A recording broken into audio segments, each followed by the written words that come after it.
Good morning, everybody. Welcome back to the Spurs Talk Show. I'm Sean Butler. It's Friday. Happy Friday morning. I hope you're all doing happy and healthy, doing the things you love with those you love to do them with. We've got another transfer news, views and clues update for you today. A couple of new names, or one at least new name. A name that we've heard about many times before that went a little bit dead whilst the pursuits of other targets were materialising. A slight update on Morgan Gibbs-White, but still nothing concrete there. And just a few other sort of stories to throw in and around and amongst your morning coffee break. Please do me a favor, guys. Smash the like button for me if you enjoy the content. Hit the subscribe if you haven't already.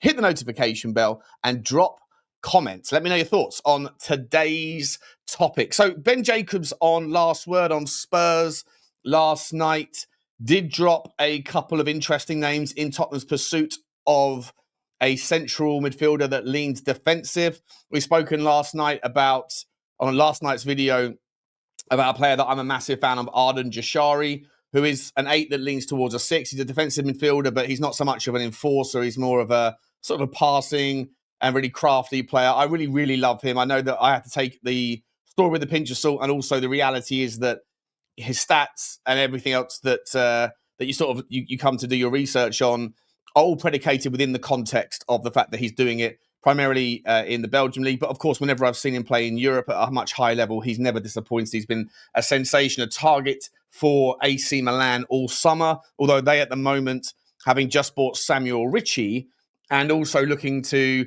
potentially finalise the deal, although there's sort of risks of losing this particular name to Sunderland or to Saudi Arabia in Granit Xhaka, they're struggling to find the money for the value that Bruges want for the player in 45 million euros. And like I say, TBR yesterday did put out the rumour saying that Tottenham and several other Premier League clubs are looking at him. And I really do like him. I would take the punt. But like I say, I am very, very, very conscious of the fact that most of you will be reminding me, no doubt, in the comment section on that video that he's in Belgium, right? And so maybe there's a sniff of a gift Orban there or something, that people that do very well in that league don't always translate.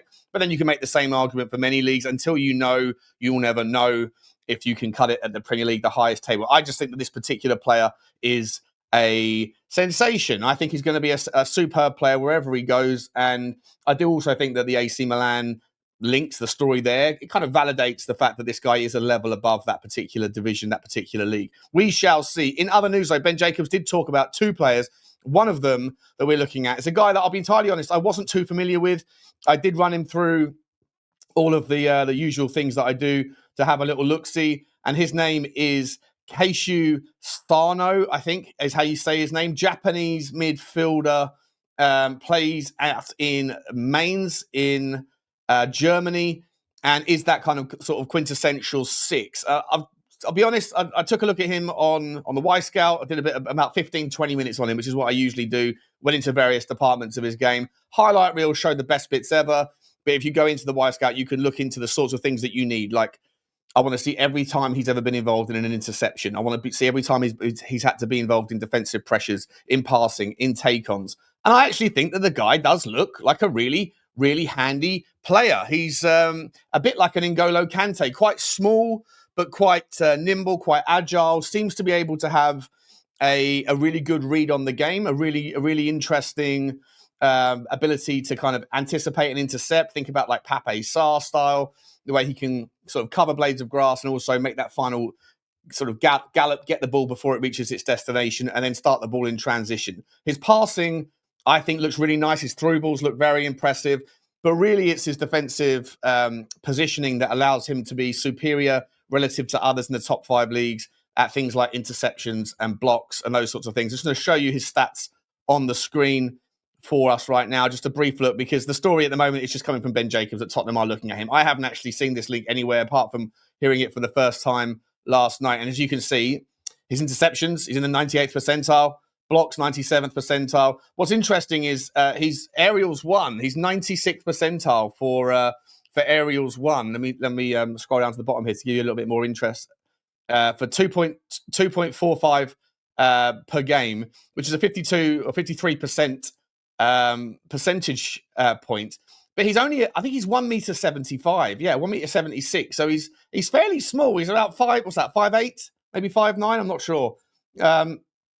So to win that many headers, Like, in order to do that at that sort of height, you need to be able to read the ball, the flight of the ball and the game very well. And if there's balls being cleared and stuff, and he's the guy who's mopping that stuff up, then sometimes, just your intelligence as a player can override any potential physical, I'm not going to say limitations, because if you're a smaller guy, you have a lower center of gravity, and that can translate into other skill sets. But he certainly has to overcome the threat of larger men competing for the header by being in the right place at the right time to cut these sorts of things out. As I say, blocks, shots blocked, passes blocked, interceptions, tackles, interception, all of these things are the sorts of green bars that you'd like to see from a guy who's doing that sort of role. And as I say as well, as a smaller guy, he has the ability to sort of drive into space in that transition and sort of be the catalyst, to be the creator of that opportunity. And that's also represented here in his ability to sort of drive with the ball. Progressive carries, 1.57 per 90. Doesn't do it too often when he gets the ball. It's not his first thought, but when he does, he's usually quite successful with it, as he is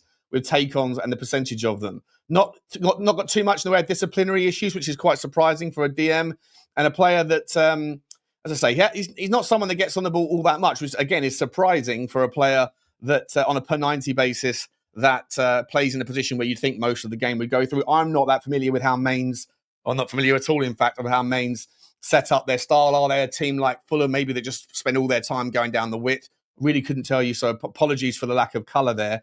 But certainly a player that I'm interested in, but I'll be entirely honest, unless that story sort of heats up, guys, and goes into more directions, the other stats here, they're pretty underwhelming. And as I say, on the Y Scout tool, the takeaways for me were that he's very clever, positional, his instinct and his anticipation, his reading of the game is probably his highlights for me. He does have some nice through balls in that kind of in the pocket as well. But as I say, I'm not too familiar with him, so I'm not going to sit here and pretend like I am a Kaishu Sano expert. And so we'll move on. We'll move on. The next story I want to bring to you guys is another one that Ben Jacobs mentioned last night, and that is that Tottenham are very much interested in João Gomes, the Wolves midfielder. Now, he's a player that we will all be familiar with. Absolute sort of real dynamo in that sort of... Well, he used to be a six, João Gomes, at Wolves. He still can play a defensive role.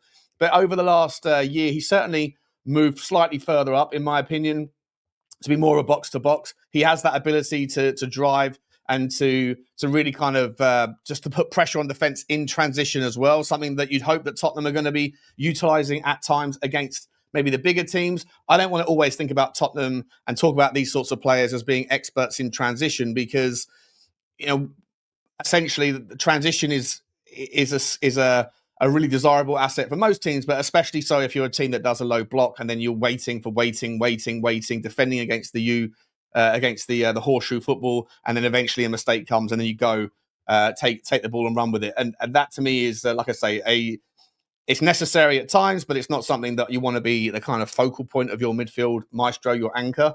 But that is obviously a takeaway from João Gomes as well. If you remember when Wolves beat us, I think it was 2-0.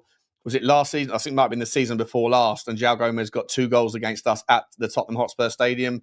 He was involved in both goals. I think he was the creator and the finisher of the second goal and the first goal. I think he was just more the finisher of. But like, a really cracking player that drives the ball fantastically well. And look, just for what it's worth, progressive carries 79th percentile. Is this on the screen? Let me just double check it's on the screen. Yeah, it is on the screen. Okay, cool.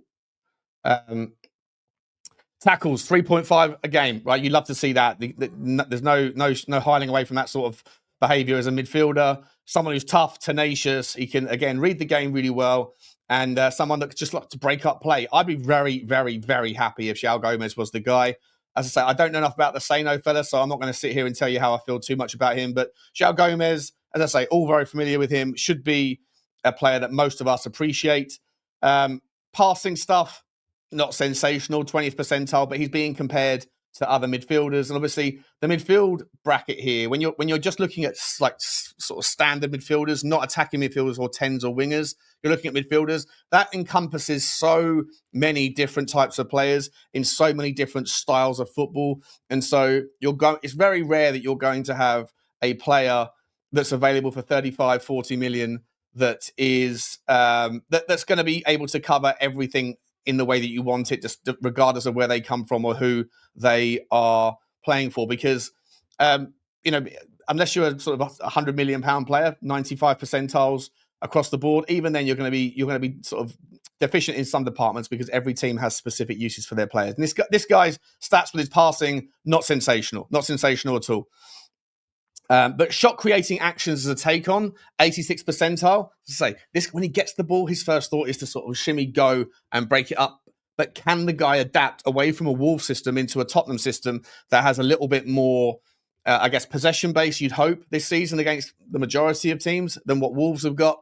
And also, they can just sit and protect. And then when he does win the ball back in those, when we lose the ball, is he going to be in the right time, the right place? Think about like Moises Caicedo. Think about Lavia. Think about even an Enzo Fernandez. What Maresca has done at Chelsea in getting the best out of those guys is that you don't need to be everywhere all of the time. You just need to be in the right place at the right time. And Chelsea are a team that do have a lot of possession. And when they have that possession, most of the players are really high up the pitch. You got sort of almost 20 players, 21 players on the pitch are in the opposition half.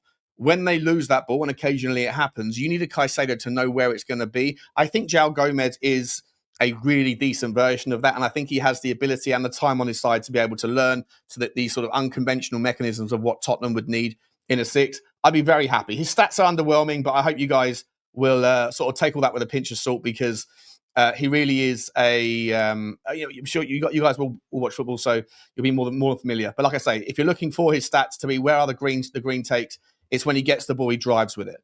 And that, unfortunately, is not all that you need from a guy who's playing in a six when you have possession. You need, as I was saying, with the kind of Caicedo thing, you don't want João Gomes to be on the back pages, the headlines every day. If you have Tottenham in a position where we have got up the pitch and we are high pressed and we lose the ball and we don't win the ball back in the high press, when the ball gets transitioned over the top, the absence of having someone like a Caicedo is what we faced last year, and it was a disaster. Players caught out of position, so much space in behind. João Gomes, his main statistics, his main value proposition is that he gets the ball and he wants to run with it. But sometimes what I think Tottenham will look for in a six in the situations where we are up against teams where we are doing the horseshoe stuff at the top end, I think what you're looking for is a guy to win it back and then give it back. Like through passes, progressive passes, sort of just win it and then give it. Whereas I think his general kind of sort of top takeaways are that he's more of a guy that gets the ball and then drives. And again, if that doesn't work out, and occasionally it won't, that then can then leave him out of position with nobody else around him. So very, very good at the things he's very good at. But I believe that and I'll be more than happy to see him come to Tottenham. But the question mark for me is, does he have the skills, but they're just not necessarily used that much at Wolves to do the things that we need at six to do when we're playing high possession football? That to me is the kind of the $1 million. What's the phrase? The $64 million question or whatever it is. Let me know. Let me know in the chat what your thoughts are on that one, guys. A quick story again out from all over the place this morning about Newcastle United. So they've given up on Ekitike because Liverpool are basically going to close on that one. They're now moving for Benjamin Sesko. Benjamin Sesko is going to cost about 80 million, so 70 million quid, something like that. And yet we're looking at, as our Newcastle, at João Bissouma, who's going to cost, well, Brentford want £50 million, although they might now close the door on that whole transfer because Manchester United have got themselves in a position where they feel like they can't take the risk here, and they've now essentially met the asking price of Brentford for Bryan Mbeumo. I think they're paid £70 million. So that looks like that's going to be sort of finished up in the next day or two. And consequently, then in Brentford are going to make their decision on whether they want to sell João Bissouma as well.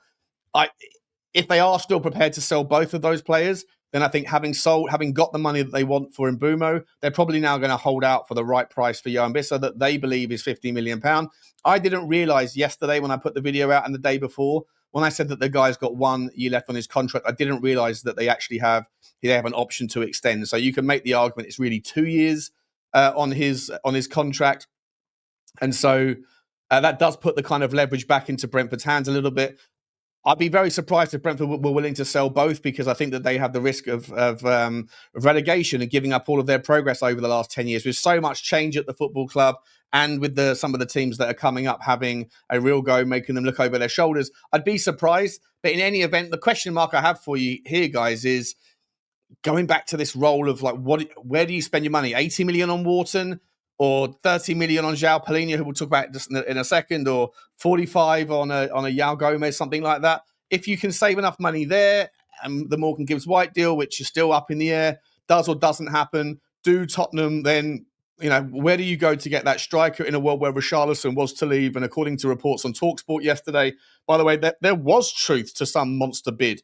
I see the guy on TalkSport who's the, I forget his name, who's the South American football correspondent, who was saying that Palmeiras do have that much money and they are desperate to get a monster name back into Brazilian football to sort of take the momentum, keep the momentum running with all of the attention that's going over there. And so there is genuine interest in Richarlison, and Tottenham genuinely think they can get an unreasonable price for the guy. Like I say, I don't personally think he's worth £50 million. I'd be more than happy to see 30. But Mike, the reason I brought up Benjamin Sesko is, obviously he's an out-and-out striker. He's a 9, right? But I think that Tottenham Hotspur, like I said before, if Newcastle United can go after a player like Sesko or an Ekitike, why can't Tottenham dare to dream as well? Dare to do, have a go, see what happens. I'm not necessarily saying we'll land on him, but at least take a look, because I think it would be absolutely insane. I think it would be by far and away the best summer transfer window that I think Tottenham Hotspur have had for a very long time, in a world where you could go and get a Mohamed Kudus, a Benjamin Sesko, and a Morgan Gibbs-White, and then someone like a João Palhinha. Let's find out. Let's see what happens there. And just in other news, the Vissa thing is still going. Tottenham Hotspur are still very interested, but like I say, I'm not entirely convinced that it is going to as likely as it was a couple of days ago, considering that Manchester United now have just done the Mbeumo deal. Last couple of stories for you guys. First of all, so João Palhinha. So Ben Jacobs did say that Tottenham were very much interested in João Palhinha. That story keeps going around. Arsenal apparently were interested yesterday, but it doesn't make any sense to see him in an Arsenal shirt when they've already got Zubimendi, Mikel Merino, Declan Rice, and Christian Norgard all fighting it out for that double pivot, unless they really wanted to. But they've also got people like Lewis Skelly that can come into that role as well if they need to.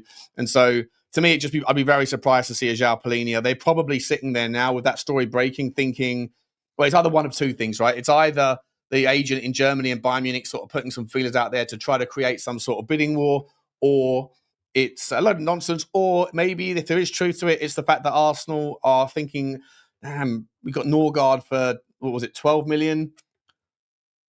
20, 25 million could have got us Palhinha. Who's the better deal? Who's got more kind of lead? Who's got more leadership? Who's got more minutes? Who's a better standard? The answer would clearly be Palhinha. For me, he'd be my absolute favourite. I think that he has unique specificity that I think is crucially important in the 6. Let me know if you agree.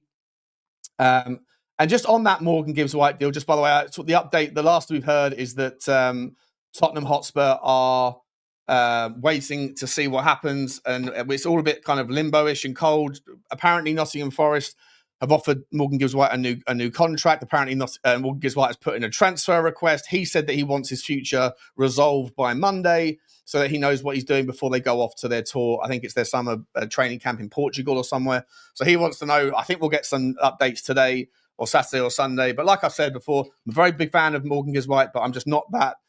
I don't mind if it goes south, but I want the resolution to happen as much as Morgan Gibbs-White does, so that we know what we're doing and we can move on. There are lots of other fish in the sea, but there's fewer and fewer fish every day as other teams go about their business. There's an opportunity cost everywhere. Last story for you guys is more of just a Ben Jacobs sort of a little tidbit, a little gimme. He said that Tottenham Hotspur are looking for another left winger that's versatile. And obviously that can take its shape in many different roles. That could be an Eberechi Eze that could play out there, although that just looked less and less likely, and that whole story's gone very quiet, to be entirely honest. It could be someone like a Xavi Simons, who I've spoken about many times. I'd love to see him, and the amount of options and variety we would have in a world where he was coming in would be really interesting as well. But if you're looking for a left winger, Xavi Simons is similar to Eze. They sit on the left, but they drift in. If you want someone that just drives at players like a Kudus, but off the left, and if Kudus is saying he wants to play on the right wing, I heard a rumor saying that he wants to play as a 10, but if he wants to play off the right, if you're looking for someone similar, to me, as I said to you before, looking at the Y-Scout and going into the various filters, I know you guys aren't interested in this one, and maybe it's there's good reason for it if the guy is a dickhead, but Garnacho certainly ticks the box, and there are those links there. The other name, though, that's on that list of those 3 that we filtered everybody else out to find, or there was two other names. One of them was Anthony Gordon. I think very unlikely that he's going to be leaving Newcastle. And he was a player that Tottenham were interested in 3 years ago and went for Richalison instead. Big mistake there. But the other name that I would love to see, and this guy is versatile, is Ademola Lookman. He is, there's no trouble with him. He's been in the UK before. I think he's played for 2 or 3 teams in the Premier League. He is a wonderful player. Sensational effort when Atalanta won the Europa League. And can do a bit of everything. Powerful, a fantastic runner with the ball, great driver with the ball of a strike, and can take players on, and pretty terrifying. If he can stay fit and be motivated and hungry, then I think Tottenham would be a force to be reckoned with if you can get him. And like I say, when you're looking at all the stats from what you want, what I would want from a left winger that plays in Tottenham Hotspur system, someone that attacks from the front, that defends from the front, that presses hard to win the ball back, that when he has it, is as terrifying at the prospect of him cutting in or going down the byline on either side, versatile, and he can cross the ball with absolute supremacy, can chip in with goals, and is a player that can do a little bit of everything, but all of them very, very well. I think Lookman would be a fantastic option. And if Tottenham could end the summer with a Lookman, a Gibbs White, and a Kudos as our front 3 transfers, that's a massive improvement. Then go and get João Palhinha, and then go and sort out the left-back spot. And if you can, go and get a striker. Say, depending on how much money we have here to play with, why not test the waters and see if Sesko would come to Tottenham? Who knows? But we're quietly going about our business. We're quietly seeing some nice links today. But I'll leave it there, guys. Hopefully we'll get some more updates later on the Gibbs White situation. And he wants the situation sorted. So do we all. Like, subscribe, and comment. And also, if you are interested in the audio version of this content, then it's available immediately. As soon as this is uploaded on YouTube, it will be uploaded on Spotify and Amazon and Apple and all that stuff. So if that's your vibe, then check us out there. Please give us a 5-star rating. And I'll see you on the next one, guys. Like, subscribe, and comment. And as always,